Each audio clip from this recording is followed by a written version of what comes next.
काहीकांना वाटतं आपण गाडीचा दरवाजा लॉक केला तर आपल्या गाडीतील सगळ्या गोष्टी जे त्या अतिशय सुरक्षित आहेत, कोणच कुठल्या गोष्टीला हात लावू शकणार नाही. तर तसं अजिबात. वरती व्हिडिओ पाहताय, त्या गाडीतले 12 लाख रुपये जे आहेत ते त्या माणसाने चोरले. त्याची काच फोडून बॅग चोरून नेणे, लॅपटॉप चोरून नेणे, ह्या गोष्टी जे त्या बऱ्याचशा होत असतात. आणि जास्त करून हॉटेलच्या बाहेर, धाब्याच्या बाहेर किंवा एखाद्या मॉलच्या बाहेर जेव्हा तुम्ही पार्किंग करता तेव्हा हे होत असतं. हे व्यक्ती कोणी आपल्या ओळखीचे किंवा आपले पाठलाग करत आलेले नसतात. हे लोक तिकडेच फिरणारे, घुटमळणारे लोक असतात, ज्यांना ह्या काचेतून सगळं दिसतं. जेव्हा तुमच्या या काचेतून एखादी गोष्ट दिसेल आत ठेवलेली, तेव्हाच ते लोक जे आहेत ते चोरण्याचा, काच फोडण्याचा प्रयत्न करतात.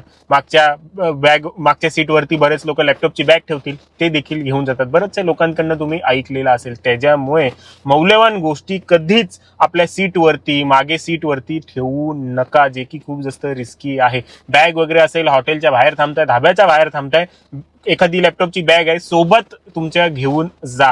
किंवा जर दुसऱ्या अशा काही बॅगा आहेत त्या तुम्ही डिक्कीत देखील ठेवू शकता. डिक्कीत कसं विजिबल होत नाही लोकांना की बाबा डिक्कीमध्ये नेमकं काय आहे, त्यामुळे त्यांना समजतच नाही. जेव्हा त्यांना ह्या आपल्या विंडो मधून दिसतं की बाबा इथे कुठली तरी पिशवी आहे, कुठली तरी बॅग आहे, तेव्हाच ते काच फोडून जे ते चोरी करण्याचा प्रयत्न करतात. तुम्ही चावी घेऊन गाडी लॉक केली आहे, जर तो तुमच्या गोदरेज लॉकर सारखे सिस्टम झाली, असं अजिबात नाही. गाडी ही अनसेफ ठिकाण आहे एखादी गोष्ट ठेवण्यासाठी. त्यामुळे एखादी मौल्यवान गोष्ट गाडीमध्ये सोडून जाऊ नका. जो असं करतो त्यासोबत हा व्हिडिओ शेअर करा आणि त्यांना दाखवा की असे देखील चोरी होतात. विंडोज फोडून, विंडोजचा देखील खर्च वाढतो आणि जे लॅपटॉप वगैरे जातात 50,000चे, 1 लाखाच्या, आणि ह्या व्यक्तीची तर 12 लाखाची कॅश चोरीला गेली. त्यामुळे ह्या गोष्टीची काळजी घ्या.